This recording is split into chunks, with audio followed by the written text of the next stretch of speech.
बिस्मिल्लाहिर्रहमानिर्रहीम। आज की जो हमारी क्लास है वो सीएसएस के हवाले से है। सीएसएस है क्या? सीएसएस का मतलब है cascading style sheet. Style sheet जो वेब के फॉर्मेट को तरतीब देती है। फ़ैन चलाना चाहो तो चला लो अगर गर्मी लगी है, ठीक है। हम यहाँ पर आते हैं और इसको cascading style sheet, short form में स्टाइल शीट कहा जाता है। जैसे मैं एक मिसाल देता हूँ, किसी तकरीब में जाना है तो आप किसी अच्छे कपड़े पहन के जाते हो। आप अगर किसी तकरीब में नहीं जाते, नॉर्मली किसी फ्यूनरल में जाना है तो आप सादे से सादा कपड़ा पहनते हो। मकसद ये है कि वेब की फॉर्मेटिंग, वेब की डिज़ाइन, वेब का स्ट्रक्चर। कार्ड क्या है? कार्ड लगाओ बेटा। वो फिर सर आ जाएंगे, बोलेंगे कार्ड नहीं लगाया। जी, लगा लो। तो होता क्या है कि ये सारी चीज़ें वैसे मेंटेन होती हैं। ये HTML में हम हेड के अंदर, बॉडी के अंदर हर चीज़ अलग अलग लिखते थे। अब वो चीज़ ख़त्म। उससे क्या होता है, गार्बेज होता है। हर टैग लोड होने में टाइम लेता है, जो जो स्टाइल हम ऐड करते हैं ना। अब क्या होता है, CSS में सारी चीज़ें एक जगह डिफाइन हो जाती हैं और वो उसको लिंक करवा देते हैं। लिंक करवा देते हैं, सब आ जाता है। जैसे किसी फ्लैट की टंकी की बात करता हूँ। फ्लैट में कौन कौन रहता है? कोई नहीं रहता, सारे ज़मीन के मकान में रहते हैं माशाल्लाह। मैं रहता हूँ फ्लैट में। अब हमारे जो घर है उसकी टंकी एक है। अगर उसमें कोई जानवर मर जाता है, अल्लाह ना करे, या कोई शरबत बना देता है टंकी में, तो हर एक के घर में शरबत आएगा। ये बड़ी ज़बरदस्त मिसाल है। अगर कोई चीज़ हो जाती है ना, तो पानी अगर ख़राब है तो सब घर में ख़राब आना है, क्योंकि वो सबसे कनेक्टेड है। तो CSS हमारा वक्त बचाता है। इससे वेब पेज का स्टाइल एक जगह डिफाइन हो जाता है और वो उसमें काम कर लेता है। अब वक्त बचाने की बात कैसे हुई? तो वक्त बचाने की बात ये हुई कि मुझे हर फाइल का डिज़ाइन नहीं बनाना पड़ रहा। दूसरी चीज़, आप तो कहेंगे सर मैं एक डिज़ाइन बनाऊंगा, सेव एस करके काम कर सकता हूँ, बाद फिर डाटा ही चेंज करना है, कर सकते हैं। आपने 10 पेज की वेबसाइट बनाई, आपका क्लाइंट था, उसने आपको फ़ोन किया, यार वो मेरे बॉस के साथ मैं आ रहा हूँ, अभी मीटिंग है हमारी अर्जेंट, आधे घंटे में। बॉस ने कहा ग्रीन कलर था बैकग्राउंड, अब यार उसको उनके आने तक ना ब्लू कर दो, लाइट ब्लू ये कलर है, कलर की तस्वीर दे दी। अब आप इधर आ जाओ बेटे। आप पीछे बिल्कुल आपको नज़र नहीं आ रहा होगा ना, इस तरफ आ जाओ। ऐसे इजी होके बैठा करोगे ताकि सब वो हो ना।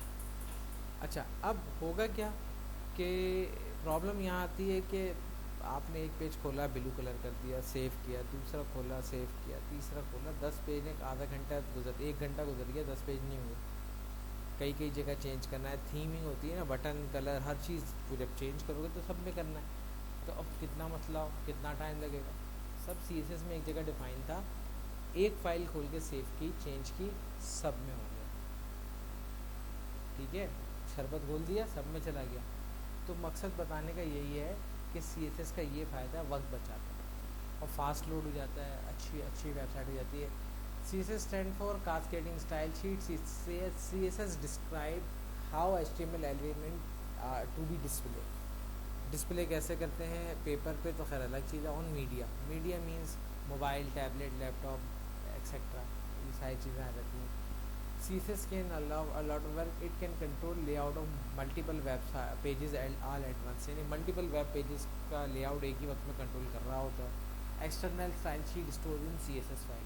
जैसे HTML की फ़ाइल को सेव करते हैं तो .html के नाम से सेव करते हैं, CSS की फ़ाइल को जब सेव करेंगे तो .css के नाम से सेव किया जाएगा, ठीक है। इससे हमारा वक्त बचता है बहुत ज़्यादा। सेंटेक्स क्या है? सेंटेक्स होता है ज़बान, लैंग्वेज, ग्रामर ऑफ लैंग्वेज। किसी भी प्रोग्रामिंग लैंग्वेज को सीखो, किसी भी सॉफ्टवेयर को सीखो, ये कोई भी काम सीखो ज़िंदगी में, उसका जब तक तरीक़ाकार नहीं आएगा कैसे करना है, तो आप काम नहीं कर सकते। तो सेंटेक्स जो है, इंग्लिश बोलनी है, इंग्लिश में बोलना शुरू कर दूंगा लेकिन मेरी ग्रामर अच्छी नहीं है तो फ़ायदा नहीं है, बेस कम्युनिकेटिव इंग्लिश नहीं होगी। इंग्लिश हो जाएगी, सामने वाला भी समझ जाएगा मैं क्या बोल रहा हूँ, लेकिन वो बेसिकली बाद में मजाक उड़ाएगा, ये क्या कह रहा था यार, ऐसा थोड़ी होता है। तो हर लैंग्वेज का एक सेंटेक्स है। यहाँ पे सेलेक्टर की बात हो रही है, यहाँ 3 सेलेक्टर होते हैं। अभी फ़िलहाल मैं HTML मार्कर टैग की बात करता हूँ तो HTML मार्कर टैग सेलेक्टर कहलाता है।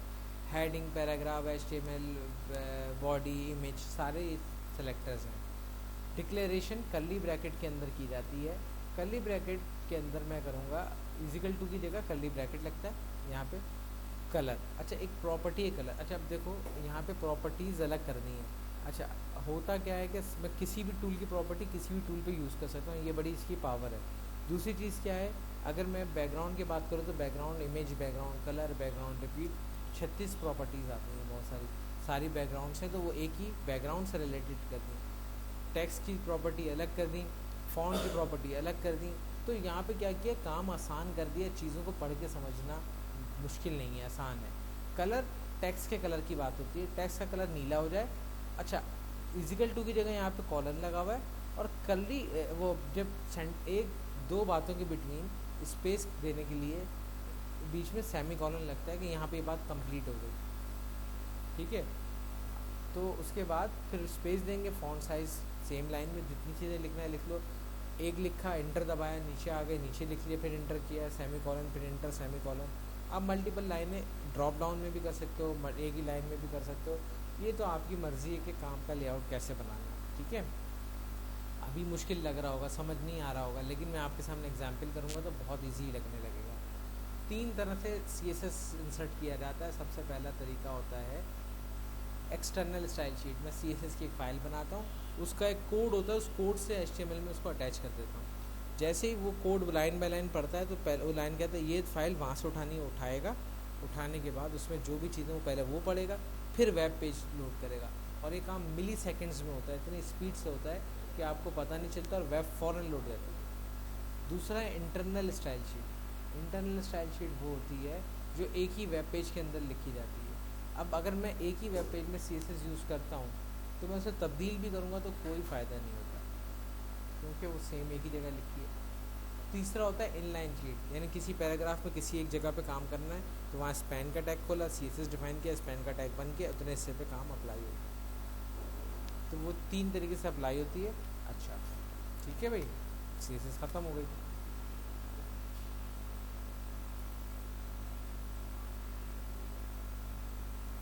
इसकी मुझे प्रेजेंटेशन बनाने का मौका नहीं मिला, इंशाल्लाह बनाऊंगा। अब बात आती है सिलेक्टर की। सिलेक्टर कितनी तरह के होते हैं? सिलेक्टर बहुत तरह के होते हैं, इसलिए कंफ्यूज मत होइएगा। फाइल मैंने यहाँ बनाई थी यार, शिट, CSS की फाइल, प्रेजेंटेशन मेरे पास यहाँ पे होगी, लेटेस्ट CSS, यही ना, मुझे याद नहीं रहा, ड्रीमवीवर में भी लेटेस्ट मैंने बनाई थी यार। ठीक है, एग्जाम्पल्स आ गए तीनों की, ठीक है। मैंने कहा अगर बैकग्राउंड कलर बदलना है किसी एक पैराग्राफ का, और एक हेडिंग का, और एक किसी बॉक्स का, अब एक ही जैसा काम 3 जगह करना है, 4 जगह करना है, मल्टीपल जगह करना है, तो उसके लिए मैं क्लास सेलेक्टर बनाऊंगा। ID सेलेक्टर 1 टाइम यूज़ होता है, class selector multiple time use होता है, किसी भी टैग पे अप्लाई कर दो उसका इम्पैक्ट आ जाएगा। एलिमेंट सेलेक्टर, HTML सेलेक्टर की बात हो गई, HTML सेलेक्टर आ गया, हर एक की एग्जाम्पल्स मौजूद हैं। तो जब ये वीडियो देखोगे ना, आप यहाँ पे एग्जाम्पल करोगे, आप आराम से अप्लाई कर सकते हो। बहरहाल मैं आपको एग्जाम्पल करके दिखाऊंगा। स्टार सेलेक्टर, स्टैरिक का मतलब होता है ऑल, एट्रीब्यूट सेलेक्टर होता है बेसिकली, ऑल करके मैंने कर दिया तो इमेज के अल्टरेशन पे आ जाएगा। फिर होगा पसीडो, पसीडो हो जाता है, पसीडो बेसिकली डिसेंडेंट सेलेक्टर होता है। इस डिव के अंदर पैराग्राफ, अब मैंने डिव लिखा, स्पेस लिखा, P लिख दिया, अब ये पैराग्राफ सब पैराग्राफ पे अप्लाई नहीं होगा, उस पैराग्राफ पे अप्लाई होगा जो डिव के अंदर डिफाइन होगा। डिव एक बॉक्स है, उस बॉक्स के अंदर एक पैराग्राफ लिया हुआ है, उसके ऊपर इसकी सेटिंग अप्लाई होगी, वरना नहीं होगी। तो ये बड़ी ज़बरदस्त चीज़ है। और हम आगे बढ़ते हैं इसके बाद। तो अब क्या होगा, CSS सेलेक्टर में चाइल्ड सेलेक्टर की बात होती है। तो मेन टैग के अंदर जो दूसरा टैग होता है अंदर जो होता है वो चाइल्ड होता है। अब किसी डिव के अंदर पैराग्राफ है तो मैं पसीडो के बजाय मैं उसका चाइल्ड सेलेक्ट करना चाहूँ तो भी यही तरीका है, कम्बिनेटर कहलाता है। एडजेसेंट और जनरल सेलेक्टर में क्या होता है, हेडिंग प्लस पैराग्राफ, तो ये दोनों पे अप्लाई हो जाएगा, ठीक है। इसके अलावा जो है मैं अगर के बात करता हूँ कि पसीडो क्लास, पसीडो में हॉवर, फोकस, ये आपका किस पे यूज़ होता है, जैसे मैंने किसी फॉर्म फील्ड को सेलेक्ट किया तो वो कलर चेंज हो गया, फॉर्म फील्ड छोड़ी तो कलर सही हो गया, तो सेलेक्ट पता चलता है ना कि मैं किस जगह हूँ, तो पसीडो क्लास में चलता है। तो पसीडो एलिमेंट नॉर्मली रीड दिस, जब मैं क्लिक करूँगा तो end of this, multiple options हैं, ये इतनी हम डेप्थ में नहीं जाते क्योंकि डेप्थ में पढ़ाऊँगा तो मैं महीना इसी में लग जाना है आप लोगों का, फिर क्लास मेन टॉपिक आपका रहता है। यूनिट ऑफ मेजरमेंट कितनी तरह के हो सकते हैं? यूनिट ऑफ मेजरमेंट मल्टीपल तरह के होते हैं। पिक्सल के लिए PX, पॉइंट के लिए PT, PC, inches, centimetre, millimetre, quartz, multiple units use होते हैं CSS के अंदर, मेजरमेंट यूनिट तीनों एक ही चीज़ है, किसी भी एक को देख लो। परसेंटेज भी यूज़ होता है, करेक्टर भी यूज़ होता है, रैम REM है, WVA, विनमैक्स, पता नहीं कितनी तरह के लेंथ यूज़ होती है। ठीक है। कलर, कलर कितनी तरह के होते हैं, तो कलर नेम में जो है ना, मैं कलर बाय नेम दे सकता हूँ, कलर RGB कलर ले सकता हूँ, RGB अल्फ़ा कलर। अल्फ़ा क्या होता है, बेसिकली ये निकला है, ये सॉफ्टवेयर जो है ना, ये था मैक्रोमीडिया का। मैक्रोमीडिया में फ्लैश भी था। होता क्या है, जब किसी बॉक्स किसी ऑब्जेक्ट की जो ओपेसिटी कम करनी होती है, फोटोशॉप पढ़ा है आप लोगों ने, ओपेसिटी जब कम करता हूँ तो क्या होता है, उसका बॉक्स में ट्रांसपेरेंसी आ जाती है, तो अल्फ़ा ट्रांसपेरेंसी के लिए यूज़ किया जाता है। ये लाइट पिंक नहीं है, बेसिकली इसका अल्फ़ा बढ़ाया। ठीक है, तो डिफरेंट कलर्स होते हैं, हेक्साडेसिमल कलर भी यूज़ होता है, HSL कलर भी यूज़ होता है, आप मल्टीपल कलर यूज़ कर सकते हो, बहुत ज़्यादा वैरायटी है। ठीक है, बैकग्राउंड भी कई तरह के होते हैं, तो आज हम बैकग्राउंड से स्टार्ट करेंगे। सबसे पहली चीज़, बंद कर दिया मैंने इसको भी बंद कर दिया, और यहाँ पर आऊँगा ड्रीम वेवर पे, और अब मैं आपकी जो डेल वाली क्लास है 8 to 9 DW, इसमें जाऊँगा दोबारा।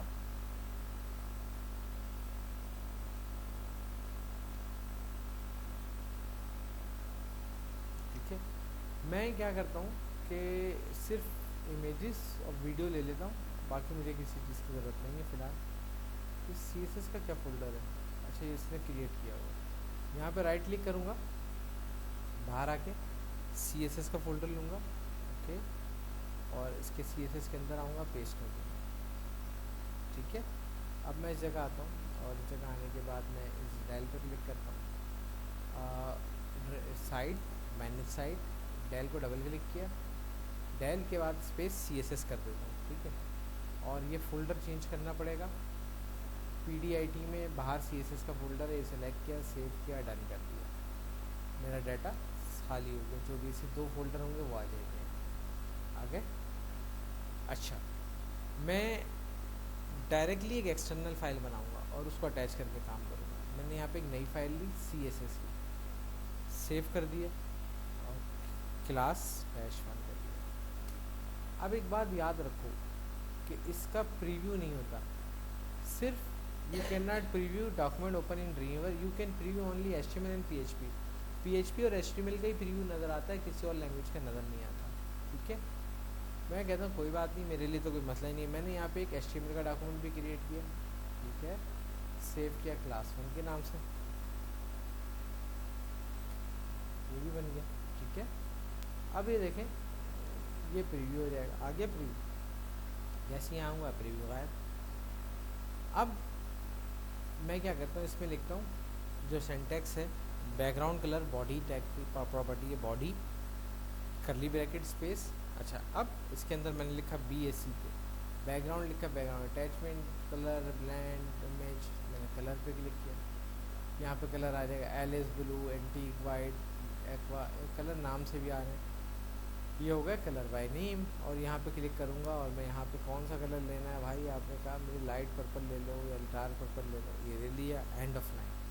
ठीक है, स्पेस दे के कोई और कैरेक्टर लिख लेंगे यार, इंटर करके नीचे और लिख सकते हैं, मैं इंटर करके भी लिख सकता हूँ, स्पेस दे के भी लिख सकता हूँ, अभी लिखूँगा, मुझे फ़िलहाल नहीं चाहिए। मैं जैसे इस फाइल में आता हूँ, यहाँ कुछ नज़र नहीं आ रहा, क्या ये कलर बदलना चाहिए, नहीं चाहिए। एक बच्चा यहाँ बैठा है, एक बच्चा वहाँ बैठा है, तो वो दोनों एक दूसरे से इंट्रोड्यूस नहीं हो सकते जब तक वो मिलेंगे नहीं, बात नहीं करेंगे। तो मिलाने के लिए, जोड़ने के लिए CSS की फ़ाइल HTML के अंदर डाली जाती है।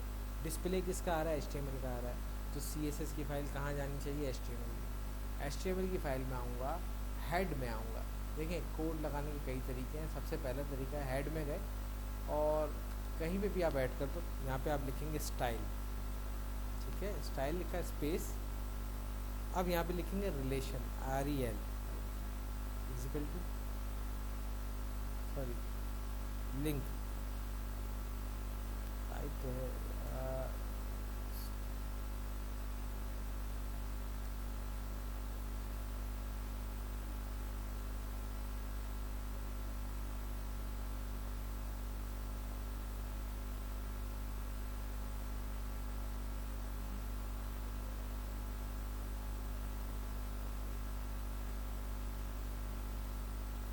सॉरी, स्टाइल का टैग ही नहीं लगता यहाँ पे। लिंक, मैं वही सोच रहा था कि मुझसे असल में स्टाइल का टैग तब लगता है जब मैं डायरेक्ट इसी फाइल में काम करूँ। लिंक लिखा स्मॉल में, स्मॉल REL, रिलेशन आ गया। अब रिलेशन क्या है, तो स्टाइल शीट है रिलेशन, फालतू का relation style sheet. Type, type क्या है भाई, टाइप है टैक्स ऑब्लिक CSS। दो तरह के टैक्स लिखे जाते हैं, जावास्क्रिप्ट का टैक्स और CSS का। मैंने कहा CSS का टैक्स। फिर उसके बाद तीसरा को फाइल कहाँ रखी है, href, hyper reference equal to, browse किया, इस फाइल को सेलेक्ट कर लिया। इन 3 एट्रीब्यूट को लिखने के बाद मेरे पास ये कनेक्ट हो गया। अब मैं यहाँ पर आऊँगा तो मेरे पास कलर खुद ब खुद आ गया। क्यों आ गया, क्योंकि मैंने डिफाइन किया। अच्छा जी, अब मैं यहाँ आता हूँ और मैंने यहाँ पे लिखा वेलकम टू इन्फो चैनल, ठीक है, तो डन। और उसके बाद इसको मैं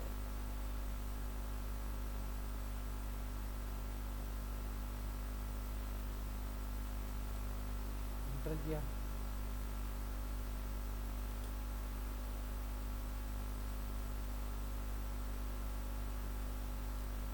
सेव किया।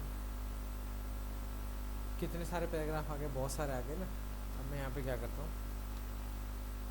P curly bracket, background colour दे देते हैं इसका।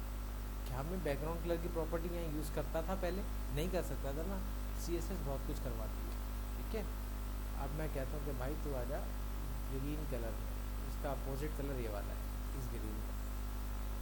Okay done. अब देखो भाई सब में आ गया। ये आंखों में दर्द करेगा, नुकसान करेगा ना, तो हमें फिर ये भी नहीं करना। अब फिर क्या करें भाई, पैराग्राफ की जगह मैं इसको कर देता हूँ हेडिंग 1। अच्छा, इधर आऊँगा वेबसाइट पे, यहाँ हेडिंग 1 दे देता हूँ।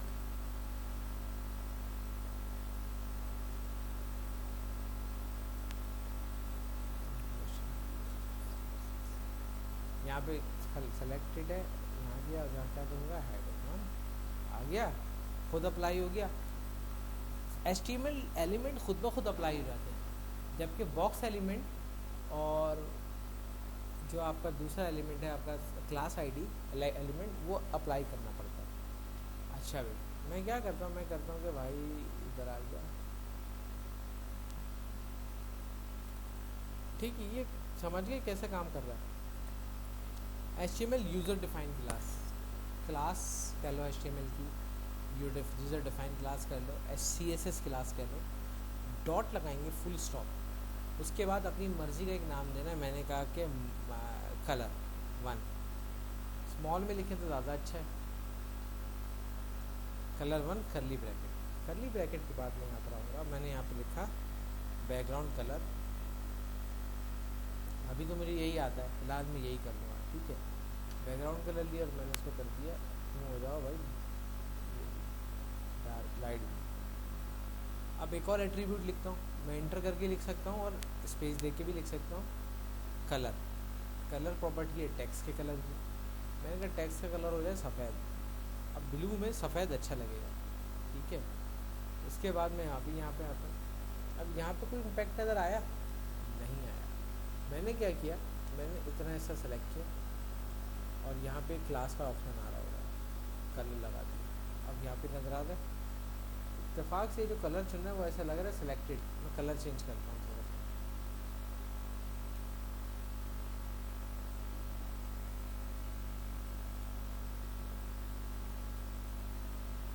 थोड़ा डार्क कलर ले लेंगे भाई, हमारा क्या जाता है।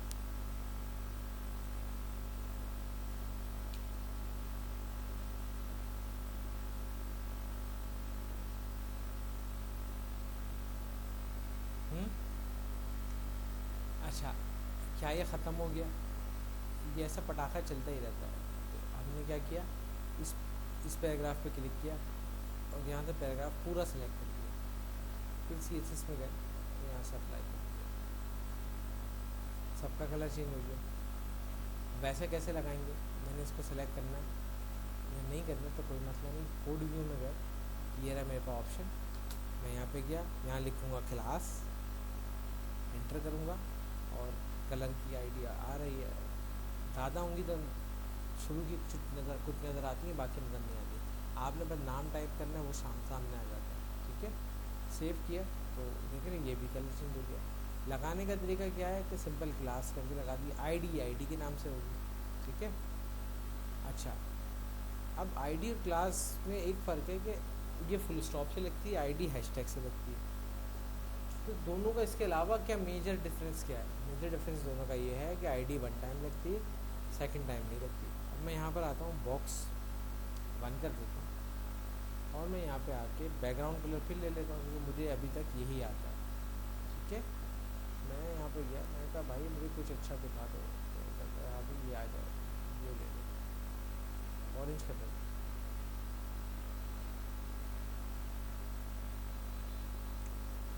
अब मैं यहाँ पर आऊँगा, आईडी स्पेशली बनाई गई है डिफ टैग के लिए, याद रखें। यहाँ पर आऊँगा और मैं ये डिफ टैग आ रहा है, इस डिफ टैग को अप्लाई करूँगा। यहाँ पे आईडी भी आ रही है और क्लास भी आ रही है। पहले तो नहीं आती थी क्योंकि पहले बनाना ही नहीं सीखी थी, अब बना ली, सेव कर दिया, ये आ गया डेटा। अब इसको जितना भी बढ़ा लो तो ये आपको वैसे ही नज़र आएगा जैसा आप करेंगे। डायमेंशन भी दे सकते हैं, कम ज़्यादा भी कर सकते हैं, बहुत सारे काम सिखाऊंगा, लेकिन आज की क्लास में यही पे एंड करूँगा। आपका क्या काम है? आपका काम है CSS को इंस्टॉल तो करना ही नहीं है, ऑलरेडी इंस्टॉल होगी। तो हमने क्या करना है, हमने एक ड्रीमवर्क्स साइट नई बनानी है। पुरानी वाली जो बनी हुई है वो अलग है, उसको ख़त्म नहीं करना, मैंने तो एडिट की है। आपने एक नया फ़ोल्डर अलग से बनाना है, उसके अंदर इमेजेस वगैरह का फ़ोल्डर डाल दो। ठीक है, और आपने यहाँ पे आके ड्रीमवर्क में आना है, साइट में आना, न्यू साइट बनानी है CSS के नाम से, माई CSS या जो भी है वो बन जाएगी। बन जाने के बाद आपका डेटा वहाँ पर नज़र आएगा। फिर आपने एक CSS की फ़ाइल लेनी है या HTML की फ़ाइल लेनी है और काम करना है। ये कोड ज़रूर लिख लो अटैचमेंट का, जो अटैच कर रहा है फ़ाइल को, ताकि आपकी फ़ाइल बहुत ज़्यादा पावरफुल रहेगी। और कहाँ लिखना है, ये हेड के अंदर लिखना है। ये इस हेड टैग के अंदर कौन सी वाली लाइन लिखनी है, ये लाइन बहुत इंपॉर्टेंट है, इसको लिख लो। तस्वीर लेनी तो तस्वीर ले लो। ठीक है, मैं इसको वीडियो को स्टॉप